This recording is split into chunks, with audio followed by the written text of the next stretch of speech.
Guys কেমন আছো তোমরা সবাই? আশা করি সবাই খুব ভালো আছো। আমি ভিডিওটা কিভাবে শুরু করবো আমি বুঝতে পারছি না। অ্যাকচুয়ালি আমি ফ্রি ফায়ার থেকে চলে এসেছি আজ প্রায় 2 বছর হয়ে গিয়েছে, বাট তারপরেও আমি দেখতে পাই যে আমার হিউজ একটা ফ্যান বেস রয়েছে ফ্রি ফায়ারের। তো তোমাদের যারা ফ্রি ফায়ারের ফ্যান বেস রয়েছে তোমাদের সাথে জাস্ট কানেক্টেড থাকার জন্য আমি এই সাইবেস 420 পেজে আমি কন্টেন্ট দেবো আর কি। তবে সেটা অবশ্যই ফ্রি ফায়ার কন্টেন্ট হবে না, কারণটা হচ্ছে আমি অনেক দিন গ্যাপ হয়ে গেছে মাঝখানে। আমি আসলে ফ্রি ফায়ার সম্পর্কে এখন কিছুই বুঝি না।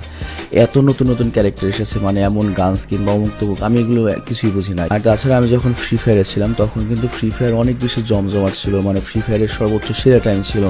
অনেক বেশি প্রো প্লেয়ার, অনেক বেশি সেলিব্রিটি, ফ্রি ফায়ার সেলিব্রিটি, অনেক হাইপ, অনেক কন্ট্রোভার্সি, মানে সব কিছু মিলে অনেক জমজমাট একটা জায়গা ছিল। বাট সেই ফ্রি ফায়ার এখন কিন্তু অনেকটা মরার মতো হয়ে গিয়েছে। তো আমি সেই মরা ফ্রি ফায়ারে আর ফেরত যেতে চাই না। আমার চোখে ফ্রি ফায়ার সবসময় ওই রকম একটা মনে করো যে হাইপওয়ালা ছিল, সেরকমই থাক। আমি মরা ফ্রি ফায়ারে ফিরতে চাই না, বাট তারপর আমি তোমাদের সাথে কানেক্টেড থাকতে চাই এই পেজের মাধ্যমে। তো আমি যেটা করতে পারি আমি এখানে আমার যে লাইফস্টাইল রয়েছে, নর্মালি আমি কী করি না করি সেগুলো আমি এখানে তোমাদের সাথে শেয়ার করবো। মোট কথা তোমাদের সাথে জাস্ট একটু যোগাযোগ রাখবো আর কি। বাট এখানে কিন্তু আমি মোটেও ওইরকম প্রফেশনাল ভ্লগার হওয়ার জন্য আসিনি। আমি একজন ভয়েস আর্টিস্ট, আমি মোটেও একজন ভ্লগার নেই বা সেলিব্রিটি নেই বা ইউটিউবার নেই। আমি জাস্ট ভয়েস আর্টিস্ট। আমি জাস্ট এখানে আমার যে ফ্রি ফায়ারের যে অডিয়েন্সগুলো ছিল, যারা অ্যাকচুয়ালি আমাকে অনেক ভালোবাসে, অনেক মিস করে, ওদের সাথে কানেক্টেড থাকতে চাই। আমি নতুন কোনো ফলোয়ার এখানে চাই না, কারণ নতুন নতুন মানুষ যখন আমাকে দেখবে তখন আমাকে একটা নেগেটিভ কমেন্ট করতে পারে, বা মিলিয়ন মিলিয়ন ভিউ আসলে যত মানুষ তত ঝামেলা। এর কারণটা হচ্ছে কি, যারা আমাকে ফ্রি ফায়ার থেকে চেনো, আমার সাথে তোমাদের কিন্তু আলাদা একটা ইমোশনের ব্যাপার রয়েছে। বাট হুট করে নতুন যখন কে একজন দেখবে তখন বলবে এই হালাই কে রে ভাই। তো এই জন্য আমার নতুন কোনো সাবস্ক্রাইবারের দরকার নেই, নতুন কোনো ভিউয়ারই দরকার নাই। সিরিয়াসলি তোমাদের কখনোই আমার ভিডিও শেয়ার করবে না। আমি যেখানে লাইফস্টাইল ভ্লগগুলো দেবো তোমাদের কখনোই শেয়ার করতে হবে না।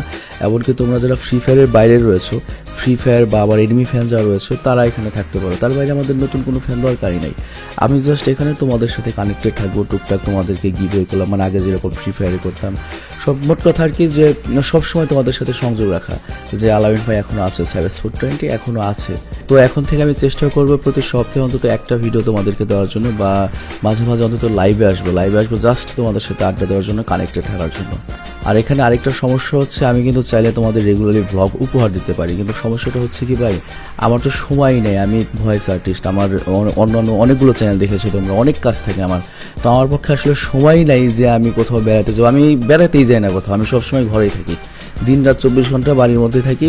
হঠাৎ দেখা যায় আধা ঘন্টা 1 ঘন্টার জন্য আমার লোকাল এরিয়াতে একটু ঘুরি, আমি এর বাইরে আমার কোথাও যাওয়া হয় না।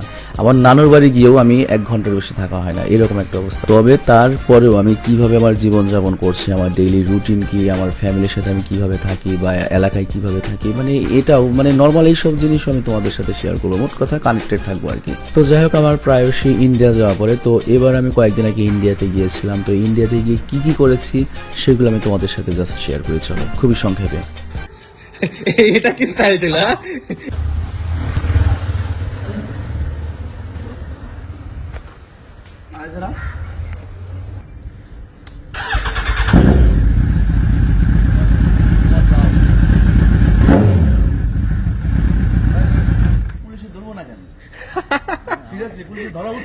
তো আমি ইন্ডিয়া গিয়ে শ্বশুরবাড়ি ছিলাম হচ্ছে তোমার 3 দিনের মতো। তারপর কুচবিহার এয়ারপোর্টে আসি, এবং কুচবিহার এয়ারপোর্টটা হচ্ছে, ওই এয়ারপোর্টে একটা বিমানই আছে, প্রতিদিন একটা বিমানই ছাড়ে, সেটা যায় হচ্ছে কলকাতা, এবং ওই বিমানে মাত্র 9 জন যাত্রী যেতে পারে। মানে এখানে ভারত সরকার একটা দীর্ঘমেয়াদী প্ল্যান হিসেবে এই এয়ারপোর্টটা চালু রেখেছে, একটা বিমান দিয়েই প্রতিদিন বিমান ছাড়বে, 9 জন করে যাত্রী যাবে, এবং ভাড়া হচ্ছে মাত্র 3,500 টাকা, এবং মাত্র 1.5 ঘন্টার মধ্যে তোমাকে কলকাতা পৌঁছে দেবে। তবে তারপরেও যেটা হয়েছে, এয়ারপোর্টটা চালু রয়েছে।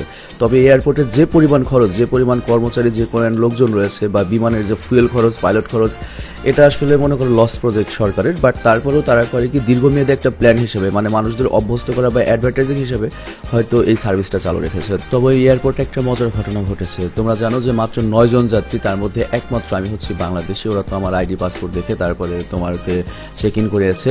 তো ওখানে আমি যখন বসেছিলাম তখন আমার খুব পানি পিপাসা পেয়েছিল, এবং বিমানবন্দরের ভেতরে যে ওয়াটার ড্রিঙ্কিং সিস্টেমটা ছিল ওখানে কোনো গ্লাস ছিল না। তো এই জিনিসটা একটা পুলিশ লক্ষ্য করে, মানে আমি যখন পানি খেতে গিয়েছিলাম, পানি খেতে পারলাম না, একটা পুলিশ লক্ষ্য করে, এবং ওই পুলিশ করে কি, তার কাজ বাদ দিয়ে সে আমার জন্য একটা পানি দিয়ে যায়। মানে আমি জানিও না। তো আমি তো পুরো অবাক। এরপর বললাম যে আপনাকে কোনো এটার পরিবর্তে বিল দিতে হবে কিনা, কয় না না, এটা আমার তরফ থেকে গিফট। তো এই সেই পুলিশ, যার নাম হচ্ছে সুদেব সাহা। মানে সব জায়গায় ভালো মানুষ আছে। এটা খুবই আনএক্সপেক্টেড একটা মনে করো হসপিটালিটি ছিল। আমি কল্পনা করিনি যে এরকম একটা ব্যবহার পাবো। এই জন্য আমাদের সবার সাথে সবসময় ভালো ব্যবহার করা উচিত, যাতে এটার বিনিময়ে আমরা দুনিয়ার যে কোনো প্রান্ত থেকে ভালো ব্যবহার পাই। বড় বিমানে তো প্রায় যাতায়াত করি, কিন্তু এই ধরনের ছোট বিমানে এর আগে আমি কখনোই মনে করো যে ভ্রমণ করিনি। তো আলাদা একটা এক্সপিরিয়েন্স হতে চলেছে আই থিঙ্ক।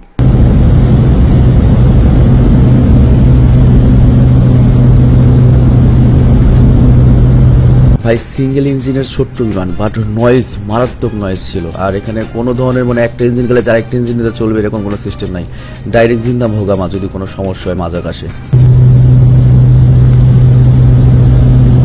তো আমি বেশি প্যানিক আর টেনশন না নিয়ে একটা ঘুম থেকে উঠে দেখি আমি কলকাতা চলে এসেছি। একেবারে সিম্পল ব্যাপার। আর আমি যেদিন কলকাতা পৌঁছাই সেদিনই কিন্তু মনে করো ঘূর্ণিঝড় রেমাল শুরু হয়েছিল এবং পুরো কলকাতা ভারী বৃষ্টিপাতে ডুবে গিয়েছিল, মানে বিদিকিচ্ছা অবস্থা সিরিয়াসলি।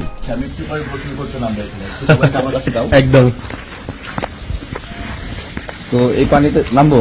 হ্যাঁ, সমস্যা নেই, সর্বোচ্চ মানুষের বিষ্ঠা আছে, ঘুয়া আছে, এর বেশি কিছু পার না। সব বৃষ্টির জল। হ্যাঁ। তো আমার সাথে যাকে দেখতে পাচ্ছ ও হচ্ছে অফবিট গাই, কলকাতার একজন মোটো ব্লগার। আর ওপরে যাকে দেখলে ওই যে হাতি ছাড়া করলো, ওর নাম হচ্ছে রেহান। এই বাড়িটা ওদেরই। তো ওদের বাড়িতে উঠেছিলাম। ওদের বাড়িটা হচ্ছে অর্ধেক ভাড়া দেওয়া, মানে আর অর্ধেক হচ্ছে হোটেল। তো ওভারঅল এই জায়গাটা হচ্ছে আমার জন্য সবচেয়ে সেফেস্ট এবং সবচেয়ে মনে করো যে চিপেস্ট একটা প্লেস, যেখানে আমি স্টে করতে পারবো লং টাইমের জন্য। হাইড আউট হিসেবে যথেষ্ট বেস্ট একটা রুম। এখানে অ্যাডজাস্ট বাথরুম আছে, তুমি ইচ্ছা করলে এখানে হাঁটতে পারো, মুততে পারো, খাইতে পারো, তোমার ব্যক্তিগত ব্যাপার। এখানে বিছনা আছে, যা ইচ্ছে তাই করতে পারো। মানে ব্যাপারটা হচ্ছে কি, এটা হচ্ছে ওয়ো হোটেল। আর ইন্ডিয়ার ওয়ো হোটেল মানে হচ্ছে তুমি ওখানে যা ইচ্ছে তাই করতে পারো। তুমি তোমার গার্লফ্রেন্ড নিয়ে যাবে না কি নিয়ে যাবে এটা কোনো দেখার বিষয় না। বাট নর্মালি অন্যান্য হোটেলে গেলে তোমার অনেক রেস্ট্রিকশন থাকে। আর ওদের এই হোটেল, এটা তো হোটেল, এটার জন্য এটা আমার জন্য মনে করো বন্ধুর বাসার মতো। ইভেন আমার ওখানে পাসপোর্টও দেখাতে হয়নি বা ভিসাও শো করতে হয়নি। তো যাই হোক, এখন আমরা বেরোবো একটু পরে, কিংবা আমরা ছাদে গিয়ে একটু আড্ডা মারতে পারি। বাট ওয়েদার মানে কথায় আছে, কারো পৌষ মাস কারো সর্বনাশ। মানে আমরা আসলে একটা ভালো টাউনের মধ্যে আছি, এই জন্য বুঝতে পারতেছি না যে আসলে বর্তমান পরিস্থিতিটা কত খারাপ। মানে উপকূল এলাকায় আছে, তারা জানে যে বর্তমান পরিস্থিতিটা কত খারাপ, কত একটা ডেঞ্জারাস অবস্থা আছে। তো যাই হোক, সবার জন্য দোয়া থাকবে, সবাই ভালো থাকুক, সুস্থ থাকুক। আর যাই হোক, যারা বাংলাদেশ থেকে আসছো আমাকে কন্ট্যাক্ট করো, দাও বিদ্যায়, ঠিক আছে? সবসময় ওয়েলকাম, সবসময় পাশে আছি ভাই। মানে আমি একটা ফেসবুক পোস্ট দেবো, তার মধ্যে প্রমোশন ভাই, ঠিক আছে? এই না ইউটিউবার ভাই, ইউটিউবার সব জায়গায় প্রমোশন। আর এরপর যাই হচ্ছে আমি কলকাতা নিউ মার্কেট। আর কলকাতা নিউ মার্কেট কিন্তু one of the best place shopping করার জন্য, সস্তায়।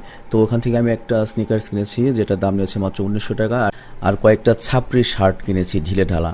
তো অফবিট গাই যেহেতু ভ্লগার, পরের দিন আমরা অফবিট গায়ের ভ্লগের উদ্দেশ্যে আমরা বের হই। পাশে ও কথা বললাতে গেলো, আমি চুপ করে আমরা মদনের মতো দাঁড়িয়েছিলাম। সেটা খুবই অস্বস্তিকর ছিল আমার জন্য। দাদা হলো ভয়েস আর্টিস্ট, ঠিক আছে? এমনি ক্যামেরার সামনে একটু কম আছে, ওটাই হচ্ছে প্রবলেম।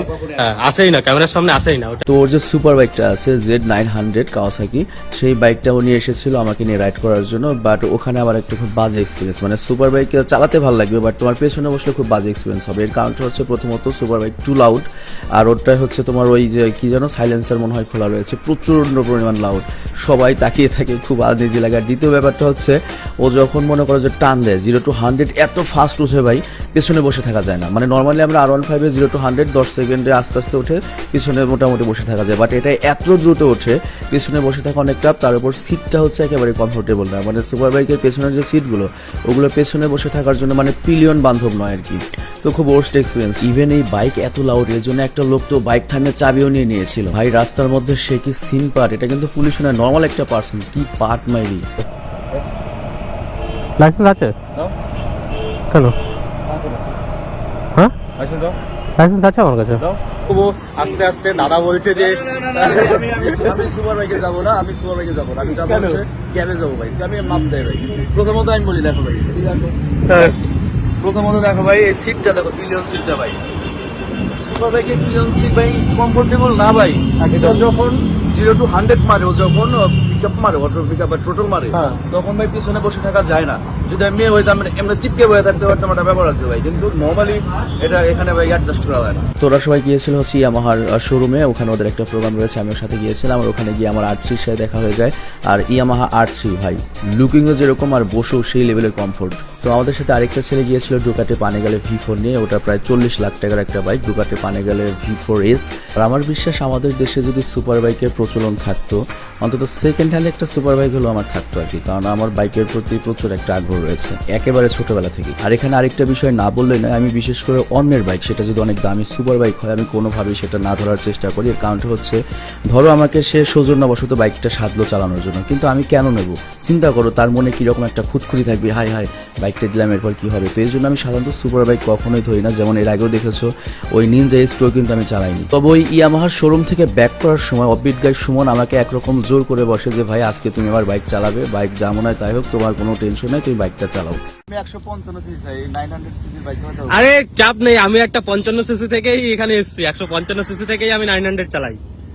দেখো প্রথমে তুমি ধরে ধরে চালাতে হবে, ধরে ধরে চালিয়ে একটু মানে বাইকের পাওয়ারটা আস্তে আস্তে আস্তে আস্তে বুঝে তারপরে তুমি চালাতে পারো, বুঝার জায়গা আছে। হ্যাঁ হ্যাঁ, প্রথমে বুঝতে হবে আস্তে আস্তে, তারপরে চালাও। গিয়ার কত এটা?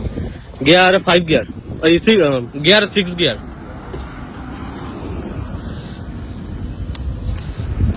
একই তো নিয়ম না? হ্যাঁ সবই একই নিয়ম।